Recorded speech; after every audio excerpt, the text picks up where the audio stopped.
Nisa Tulisneni dengan NIM 231011200930. Halo semuanya, perkenalkan nama saya Bagas Alfarisi dengan NIM 231011201478. Perkenalkan, nama saya Diana Gustianingsih dengan NIM 231011201358. Halo guys, perkenalkan nama saya Kasim Mubarokchan dengan NIM 231011200933. Halo semua, perkenalkan nama saya Puja Malianti Tanuri dengan NIM 2310112061.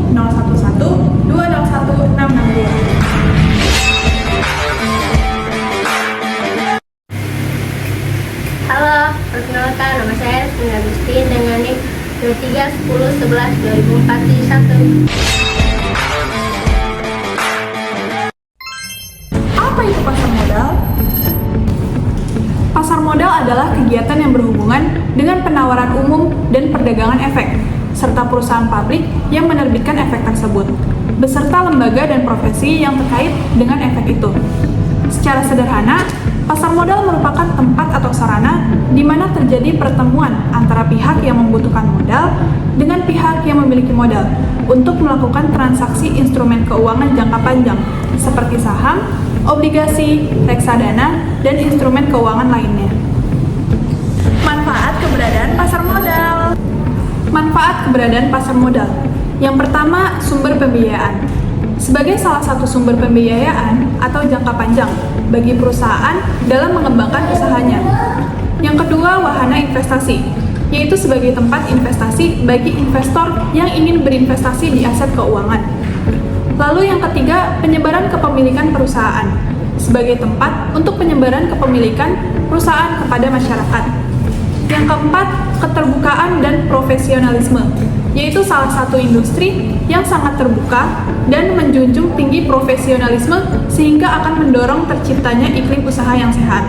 Nah, yang terakhir, lapangan pekerjaan, menciptakan lapangan kerja atau profesi bagi masyarakat, baik sebagai pelaku pasar maupun investor. Kenapa harus di pasar modal? Alasan mengapa kita perlu berinvestasi di pasar modal. Kita perlu berinvestasi di pasar modal karena pasar modal menawarkan berbagai keuntungan yang dapat membantu mencapai tujuan keuangan secara efektif.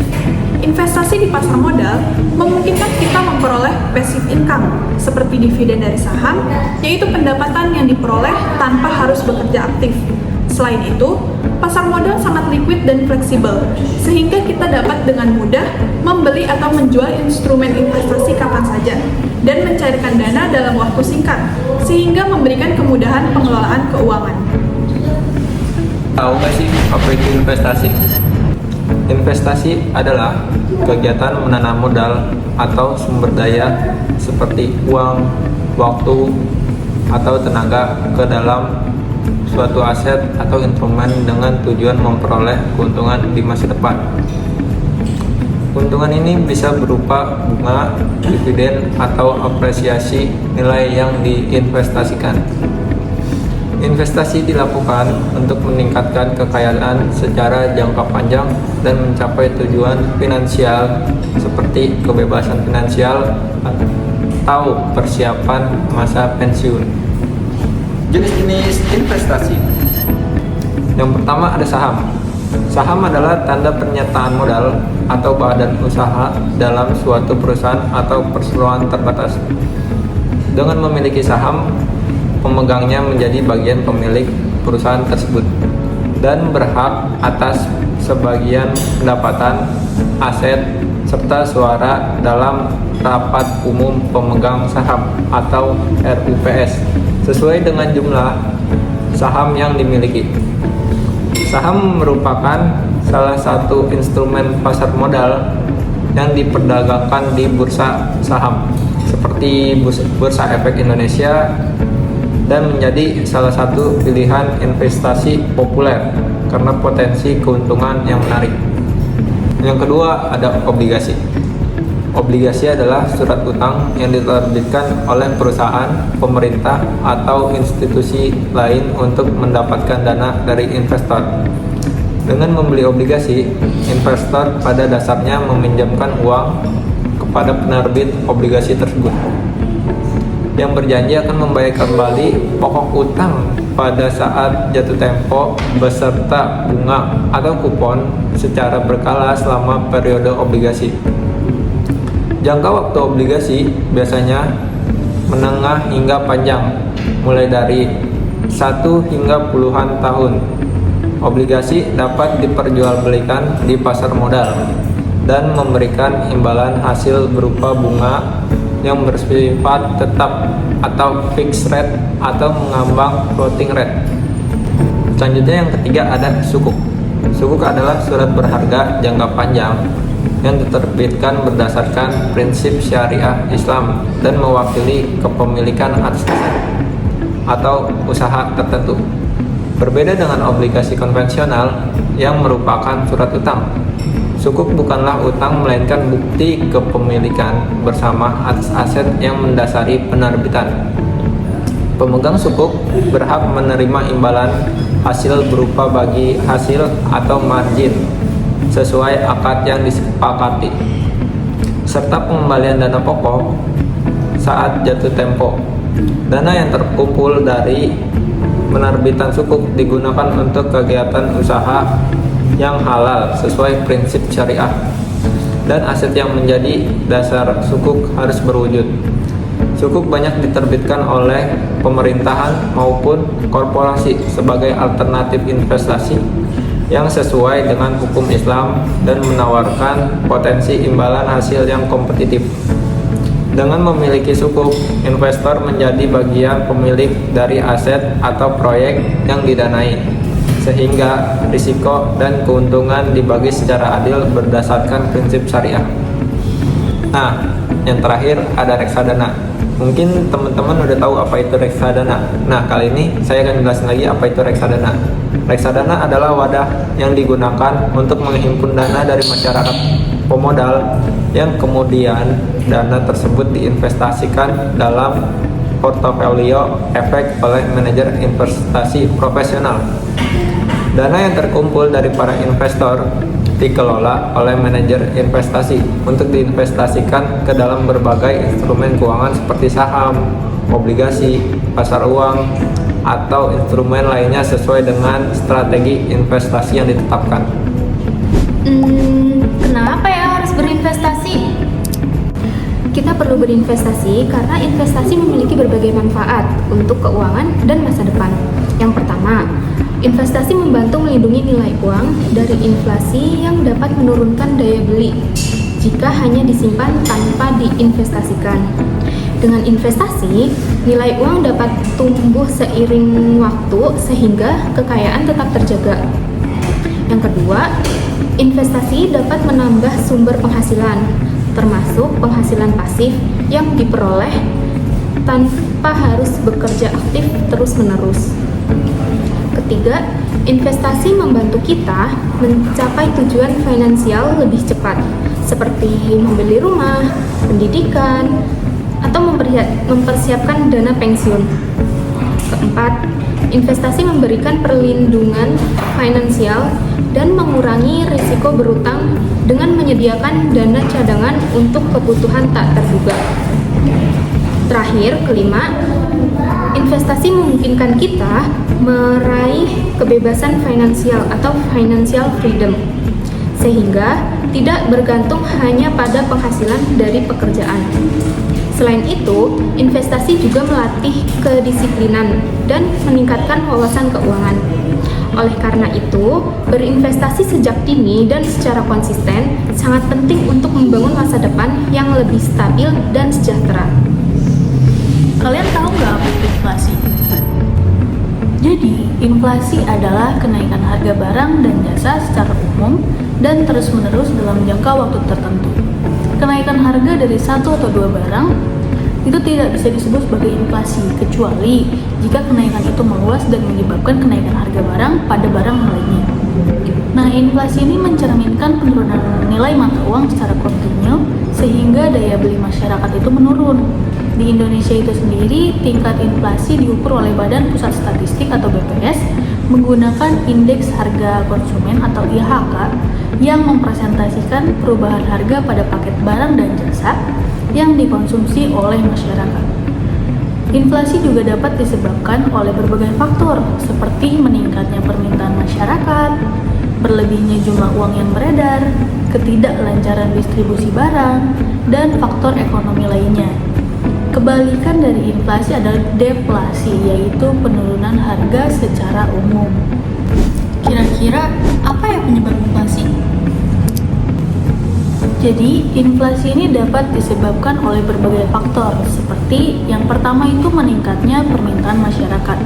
Ketika daya beli masyarakat meningkat, permintaan terhadap barang dan jasa juga ikut meningkat. Hal ini sering terjadi dalam kondisi ekonomi yang baik, di mana orang merasa lebih percaya diri untuk mengeluarkan uang, sehingga peningkatan permintaan yang tidak diimbangi dengan peningkatan produksi akan menyebabkan harga tersebut naik. Dan yang kedua, itu ada berlebihnya jumlah uang yang beredar. Ketika bank sentral mencetak lebih banyak uang tanpa adanya peningkatan dalam produksi barang dan jasa, akan terjadi kelebihan uang di pasar. Hal ini menyebabkan orang memiliki lebih banyak uang untuk dibelanjakan, yang pada gilirannya meningkatkan permintaan dan mendorong harga naik. Selanjutnya yang ketiga itu ada ketidaklancaran distribusi barang. Masalah dalam rantai pasokan atau distribusi dapat menyebabkan kelangkaan barang.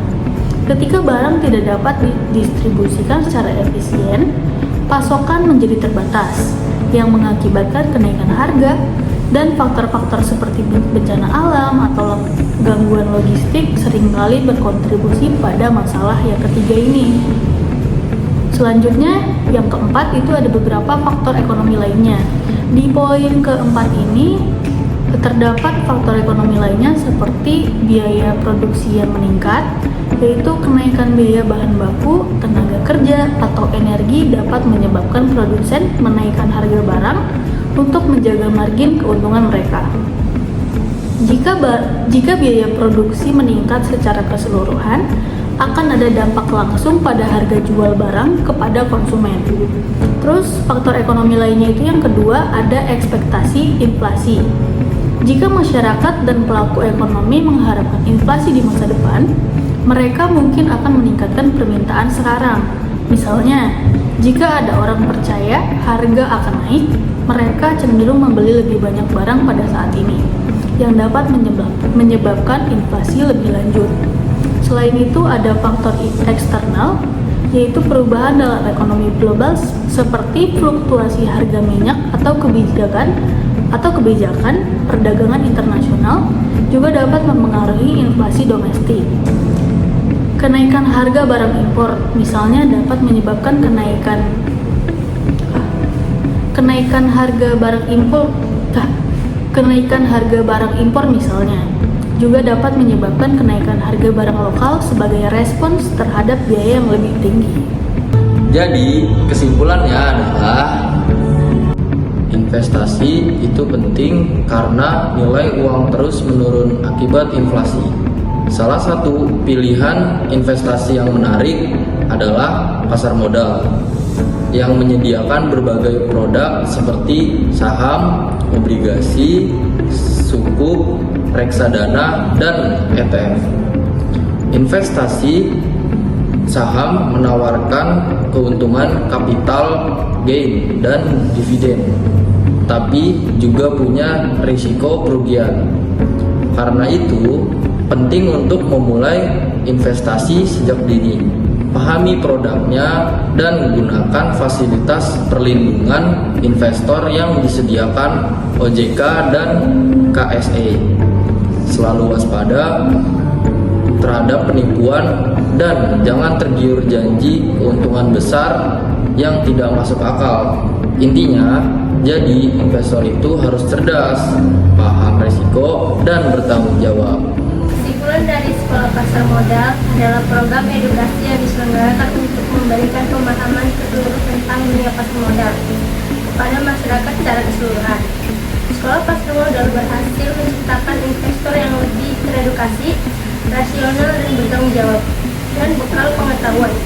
Ini diharapkan masyarakat dapat membuat keputusan investasi yang bijak, meminimalisir risiko, dan akhirnya pemahaman konvensiasi tentang dunia pasar modal, mulai di konsep dasar hingga strategi investasi yang teruji kompleks secara keseluruhan pasar modal, bertujuan untuk mencetak investasi yang cerdas, teredukasi, dan bertanggung jawab, dan memberikan informasi tentang lembaga-lembaga di pasar modal yang memberikan fasilitas dan pelindungan kepada investor. Oleh karena itu, pasar modal juga dapat digunakan sebagai sarana edukasi bermanfaat dalam membawa wawasan masyarakat ataupun mahasiswa Indonesia untuk investasi, dan pasar modal hingga dapat mengubah persip miring masyarakat terhadap investasi pasar modal.